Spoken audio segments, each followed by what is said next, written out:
Friend, welcome to you all in my channel doctor Anshuman Suman. आशा करते हैं आप लोग सभी स्वस्थ और अच्छे होंगे। आधुनिक भारत के इतिहास के अगले चरण के रूप में हम अभी देखेंगे शिवाजी के प्रशासन के बारे में। पिछली वीडियो में हम लोग बात किए थे उनके जीवनी और उत्कर्ष के बारे में। आज हम देखेंगे उस महान छत्रपति शिवाजी का प्रशासनिक व्यवस्था आखिर था क्या। तो चलिए, प्रशासनिक व्यवस्था देखने के लिए हम थोड़ा सा समझेंगे इसको। आपको हम मुख्यतः 3 पार्ट में करके आपको अंडरस्टैंडिंग के लिए समझाएंगे। पहला पार्ट जैसे इसका देखेंगे तो उसका स्ट्रक्चर क्या था, वो अभी स्ट्रक्चर दिख रहा है। दूसरे पार्ट में हम इसका जो है मुख्य रूप से जो शिवाजी के प्रशासन की खासी विशेषता है वो अष्टप्रधान है, उसके बारे में हम एक एक करके उसके अष्टप्रधान के सारे मंत्रियों को डिफाइन करेंगे। और तीसरा इसका पढ़ना होगा कि राजस्व व्यवस्था इसका कैसा था, जो कि हम लोग देखेंगे कि राजस्व व्यवस्था मलिक अंबर के सिद्धांत पर चलता था। तो चलिए दोस्तों, इसी वीडियो में सारा चीज़ आप लोग को ये सारे मिल जाएंगे। तथ्य और कंसेप्ट दोनों साथ में रहेंगे, बहुत ही मज़ा आएगा।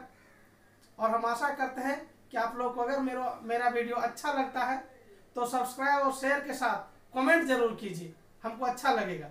चलिए देखिए, आइए शिवाजी की प्रशासनिक व्यवस्था। तो सबसे पहले हम लोग देखें कि शिवाजी का जो प्रशासनिक व्यवस्था में उसका साम्राज्य होता था। जैसे कोई भी शासक का एक साम्राज्य होता था, तो यहाँ पे साम्राज्य नहीं लिखा जाता था।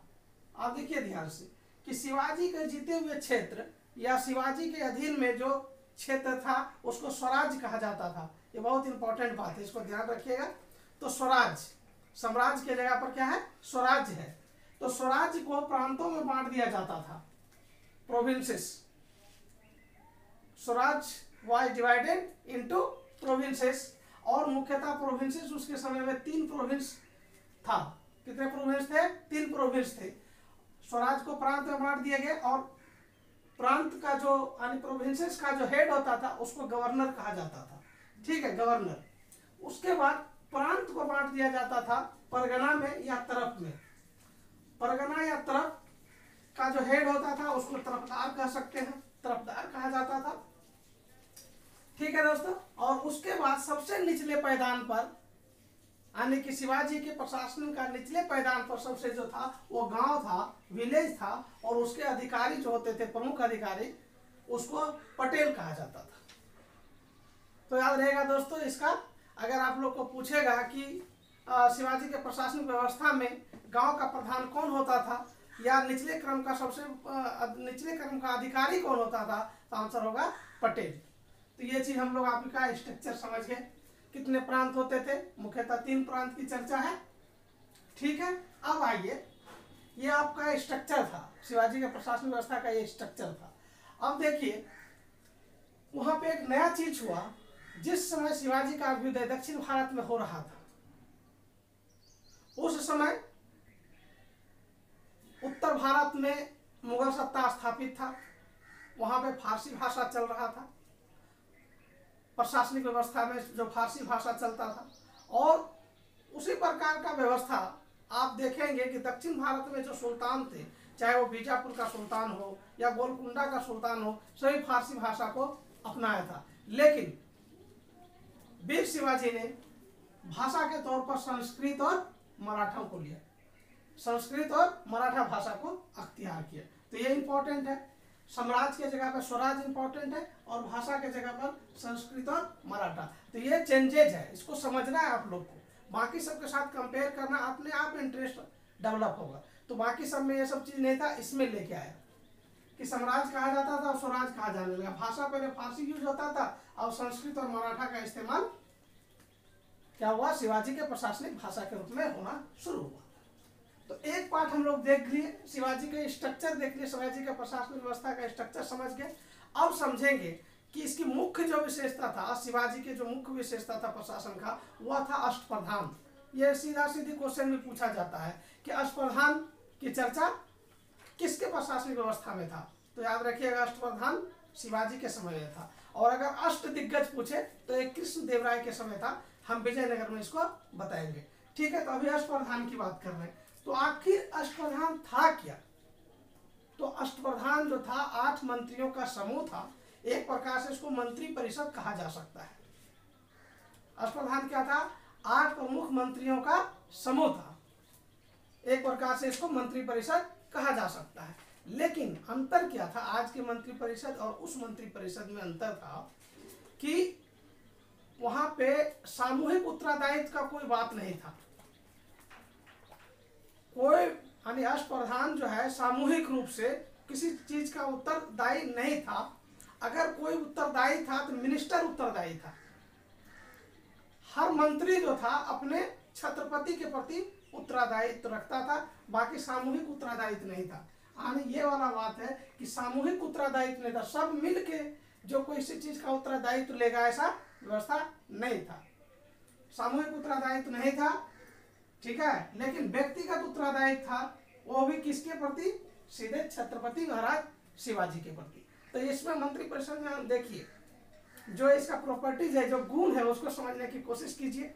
इसमें मैं बोला कि सामूहिक उत्तरदायित्व नहीं था, व्यक्तिगत उत्तरदायित्व था, और वो भी किसके? छत्रपति शिवाजी, डायरेक्ट उसके राजा का।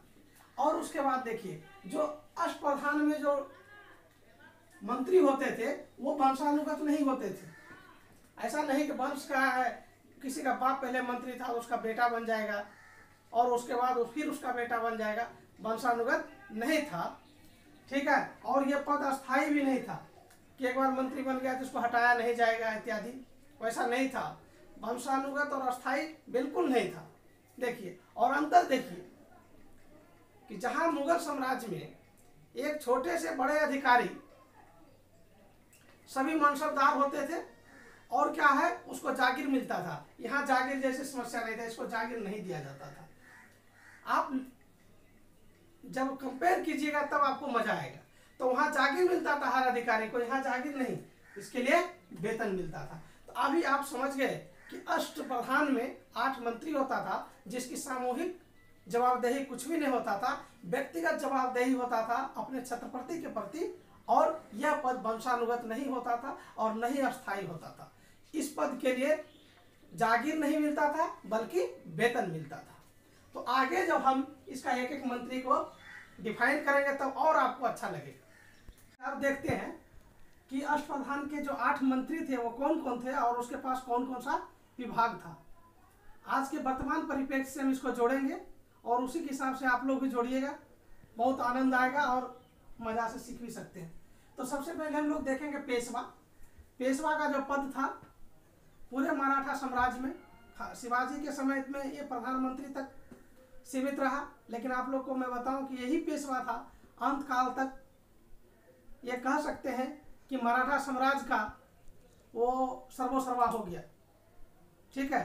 तो ये पेशवा प्रारंभ में इसके पास समान वो वित्त विभाग था, लेकिन बाद में यही पेशवा प्रोग्रेस करके क्या बन गया? पीएम बन गया, यानी प्रधानमंत्री बन गया और ये काफी शक्तिशाली हो गया। प्रारंभिक दौर में उसके पास समान और वित्त प्रभार था, लेकिन बाद में उसके शक्ति में वृद्धि हुआ और वो क्या बन गया? मराठा साम्राज्य का प्रधानमंत्री के रूप में तब्दील हो गया। तो ये हो गया पेशवा। उसके बाद देखिए सचिव। देखिए आपको पता है सेक्रेटरी जो होता है हमेशा इंपॉर्टेंट रोल प्ले करता है, किसी भी ऑफिस का हो या किसी भी संस्था का हो या तो किसी भी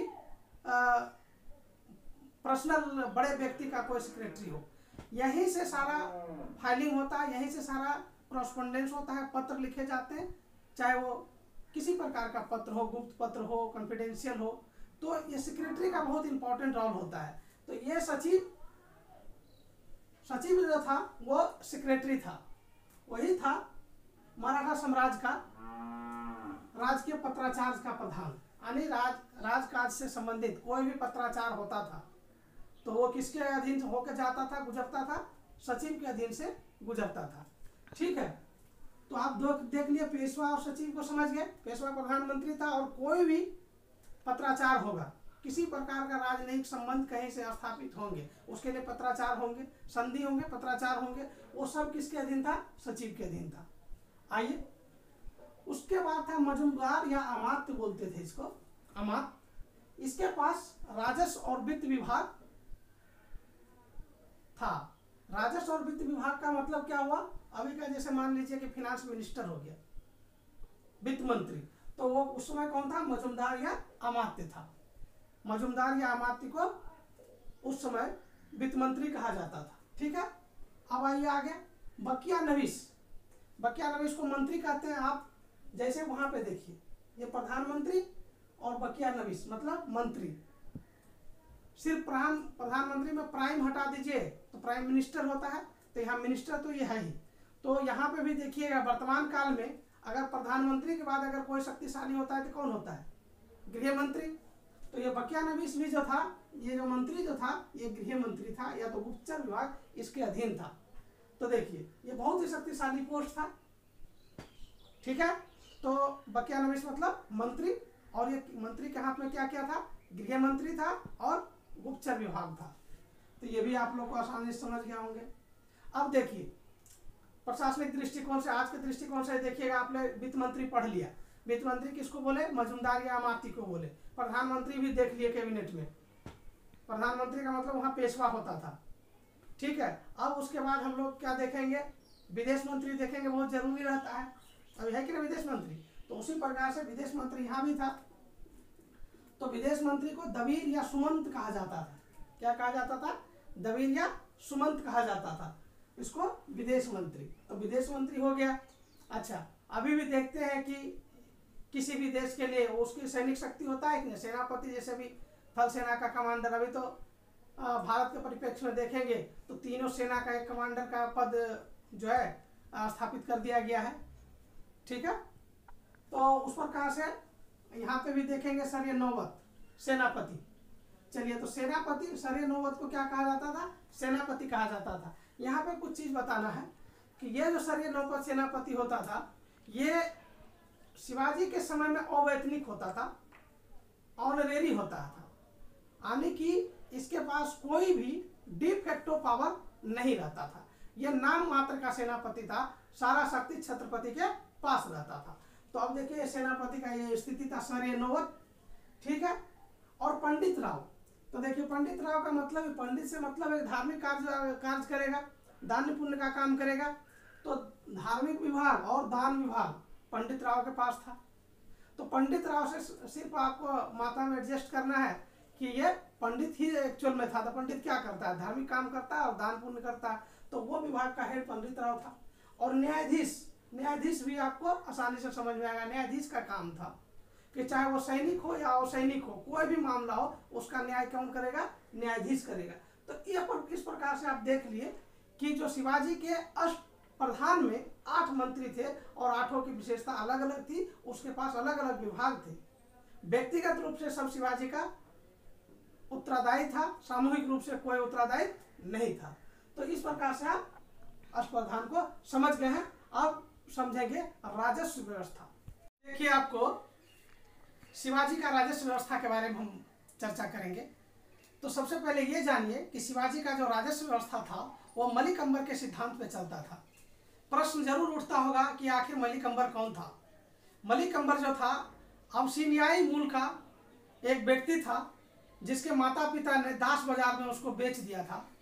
और उसकी कहानी है, वो भारत के अहमदनगर में सेवा पाया और यह कह सकते हैं अपनी व्यक्तिगत क्षमता से वो उच्च पद को प्राप्त किया। वो एक सिर्फ कुशल सेना नायक ही नहीं, कुशल राजनेता भी बना, और जिन्होंने दक्षिण भारत में राजस्व व्यवस्था की एक ऐसी पद्धति को जन्म दिया जो अनुकरणीय था। उसके बारे में डिटेल से हम पढ़ेंगे जब हम अहमदनगर के बारे में पढ़ेंगे। अभी इतना जानिए कि जो शिवाजी की जो व्यवस्था था, राजस्व व्यवस्था, वो किस पे आधारित था। अगर पूछा जाए तो आंसर होगा मलिक अंबर के सिद्धांत पर आधारित था। ठीक है, मलिक अंबर अबसीनियाई मूल का व्यक्ति था। आखिर अब देखिए, तो भूमि को जैसे हम लोग नापने का व्यवस्था रहता है, जब तक नापेंगे नहीं तो टैक्स कैसे लगेगा। तब भूमि का जो मापक था उसको काठी बोला जाता था। क्या बोला जाता था, काठी बोला जाता था। और जो कर जो था, अब कर देखिए, जो भूमि कर था, प्रारंभिक दौर में भूमि कर जो था 1/3 था, 33% था। और इसी को आगे इसका भूमि का सर्वेक्षण करके जब आंकड़ा तैयार किया गया, उसके बाद जो भूमि कर लगाया गया वो 2/5 अर्थात 40% कर दिया। तो आप लोग समझिए कि जो प्रारंभिक टैक्स था शिवाजी के समय में वो था 1/3, और अंतिम दौर में वो जो टैक्स बढ़ करके हो गया 2/5, 40% हो गया। और ये टैक्स लगाने की जो विधि था वो आगे जो हम लोग आप लोग को ऑलरेडी वीडियो में बताए हैं, रैयतवाड़ी व्यवस्था क्या था। रैयतवाड़ी कोमोवोस, ये जो भूमि कर होता था डायरेक्ट रैयतवाड़ी के आधार पर था। रैयतवाड़ी में हम बताए थे, रैयतवाड़ी का अर्थ हुआ राजा का डायरेक्ट संबंध किससे, किसान से, बिचौलिया इसमें नहीं रहेगा। तो उसके सिद्धांत पर यह भूमि कर वसूला जाता था। ठीक है, तो अगर यह पूछे जाए आपसे कि भूमि कर किस पर आधारित था, तो रैयतवाड़ी व्यवस्था पर भूमि कर इसका आधारित था। लेकिन राजस्व प्रशासन अगर पूछा जाएगा किस पर आधारित था, तो मलिक अंबर के प्रशासन के आधार पर, उसके बंदोबस्त के आधार पर था। तो ये तो देख लिए कि भूमि कर जो है प्रारंभ में 1/3 और बाद में 2/5। अब देखिए इसके अलावा इसके राजस्व में 2 और प्रमुख कर जो थे वो आते थे। एक थे चौथ जो था 1/4 ऑफ द लैंड रेवेन्यू, यानी भूमि कर का 1/4 हिस्सा चौथ के रूप में इसको मिलता था। और ये जो होता था समीपवर्ती राज्य से लिया जाता था। ठीक है, तो इतना भी याद रखिए कि चौथ का जो था उसका कितना % उसको टैक्स देना है, तो एक प्रकार से ये कह सकते हैं 1/4, यानी कि 25%। कितना %? 25% चौथ के रूप में लिया जाता था। ठीक है, क्योंकि उस पर आक्रमण वो नहीं करे और अन्य सुरक्षा प्रदान करे। हम इसका अगला वीडियो में इसको पूरा क्लैरिटी के साथ बताएंगे, ये जरूरत भी आपको जानने का। ठीक है, तो अभी तक यही जानिए कि चौथ जो था 25% था किसका, लैंड रेवेन्यू का। और सरदेशमुखी जो था 1/10 था, ये एडिशनल लेवी था। इसमें हक, जब हक बताता था कि मराठा साम्राज्य का वंशानुगत हक है, इसलिए आपको देना पड़ेगा। क्योंकि मराठा साम्राज्य का वंशानुगत हक है तो रक्षा करना भी इसकी जिम्मेदारी है। तो हम अभी डिटेल में बताएंगे अगले वीडियो में। तो अभी तक देखिए राजस्व व्यवस्था में आप लोग देख चुके कि भूमि मापक प्रणाली जो था या उसका जो ये था किससे मापा जाता था, वो काठी था। प्रारंभ में भूमि पर लगने वाला टैक्स था 1/33% था, बाद में वो 40% हो गया। चौथ लिया जाता था 25%। ठीक है, और उसके बाद सरदेशमुखी लिया जाता था 10%। तो इस प्रकार से इसकी राजस्व व्यवस्था था जो कि मलिक अंबर के सिद्धांत पर काम कर रहा था। ठीक है, अगले वीडियो में आप लोग को हम चौथ, सरदेशमुखी और इसके जो कुछ टर्म है सैनिक टर्म वो बताएंगे। हमको लगता है कि आप लोग को ये वीडियो अच्छा लगा होगा, और अगर आप लोग को अच्छा लगता है तो इस वीडियो को सब्सक्राइब कीजिए, शेयर कीजिए और कमेंट करके बताइए। अब आज के लिए बस इतना सा ही। Thank you very much.